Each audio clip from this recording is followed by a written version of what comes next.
Viewers, आज मैं आपके सामने इस मौसम का यानी बरसात के मौसम का एक फल है जिसके मुतालिक मैं मालूमात दूंगा। इसको कहते हैं जामुन।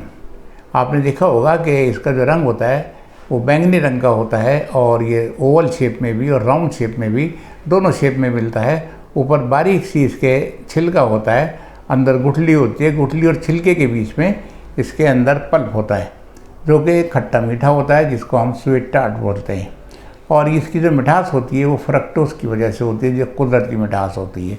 तो इसी वजह से इसकी मिठास शुगर के मरीज़ को नुकसान नहीं देती। इसी मौसम में जब ये जामुन होती है तो आम भी तैयार हो जाता है। आम आता है, आम की तासीर गर्म मानी गई है, इसीलिए उसको पानी में रख देते हैं, बाल्टी में भिगो देते हैं पानी में और फिर बाद में खाते हैं। लेकिन जामुन के साथ ऐसा नहीं किया जाता। जामुन की तासीर ठंडी मानी गई है।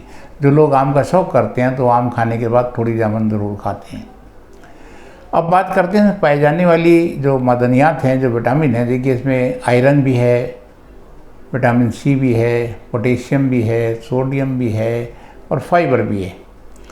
तो इन चीज़ों की मौजूदगी की वजह से हम ये कह सकते हैं कि ये फल इम्यूनो बूस्टर भी है और एंटीऑक्सीडेंट तो बेशक है। इसका जो कलर है वो उसके हिसाब से भी एंटीऑक्सीडेंट फलों में शुमार होता है। एंटीऑक्सीडेंट फल वो होते हैं कि जिनके इस्तेमाल से हमारे जिस्म के अंदर फ्री रेडिकल्स बनने रुक जाएं, कम हो जाएं या ख़त्म हो जाएं, वो एंटीऑक्सीडेंट कहलाते हैं। तो जामुन एक एंटीऑक्सीडेंट फल भी है। और देखिए, स्किन के ऊपर जो बहुत सी बीमारियां हो जाती हैं, जिसे बोलते हैं ब्लैमिश स्किन, काले धब्बों का पड़ जाना, रिंकल, झुर्रियों का पड़ जाना, मुहासे वगैरह हो जाना, ये इसके अंदर भी फ़ायदा करता है। हमारे निज़ाम हाज़मा भी ये फल फ़ायदा करता है। थोड़ा इसके अंदर जो तुलसी होती है, जो एसिडिक मटेरियल होता है, इसकी वजह से इसको खाली पेट नहीं खाना चाहिए। इससे गैस्ट्रिक इरिटेशन हो सकती है। इसके अंदर फाइबर की जो मौजूदगी है उसकी वजह से ये कॉन्स्टिपेशन में फ़ायदा कर सकता है। और जो इसमें सोडियम, पोटेशियम, फाइबर, इन सब चीज़ों की वजह से ये ब्लड प्रेशर में भी थोड़ा मुफीद है और अमराज कल्ब के अंदर भी थोड़ा इससे फ़ायदा हासिल किया जा सकता है।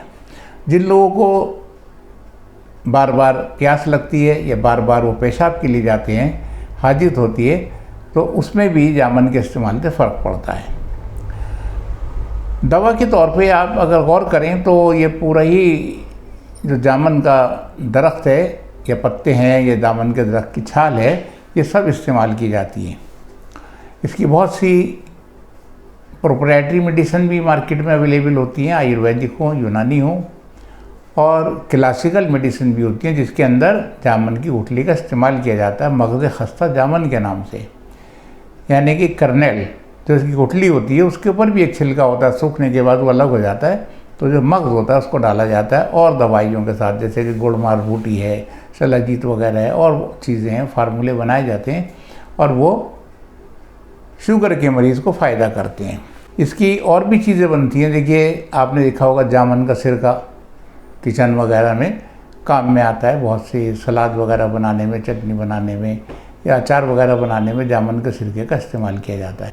बच्चों को या बड़ों को अगर मामूली से लूज़ मोशन हो रहा हो तो जामुन का एक तरीके का जैम बनता है, इसको बोलते हैं रुब्बे जामुन, तो उसको इस्तेमाल कराते हैं।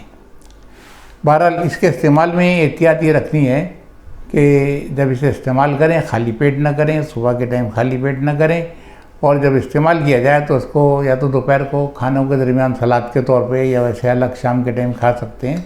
अगर नज़ला, ज़ुकाम या खांसी वगैरह की शिकायत हो, सीने पे बलगम हो, तब भी इसके इस्तेमाल से थोड़ा बचें। अगर किसी को जामुन के इस्तेमाल से कोई दिक्कत होती है और उन्हें परेशानी उन्हें मालूम है कि मुझे होती है, तो वो अपने इलाके में जो मौजूद फिजिशियन हो क्वालिफाइड, उनसे ज़रूर मशवरा लें। नेक्स्ट फिर आपके सामने किसी और टॉपिक के साथ मैं हाजिर होऊंगा। वीडियो को लाइक करें, चैनल को सब्सक्राइब करें और अपनी राय ज़रूर रखें और अपनी तंदुरुस्ती का ध्यान रखें। Thank you very much.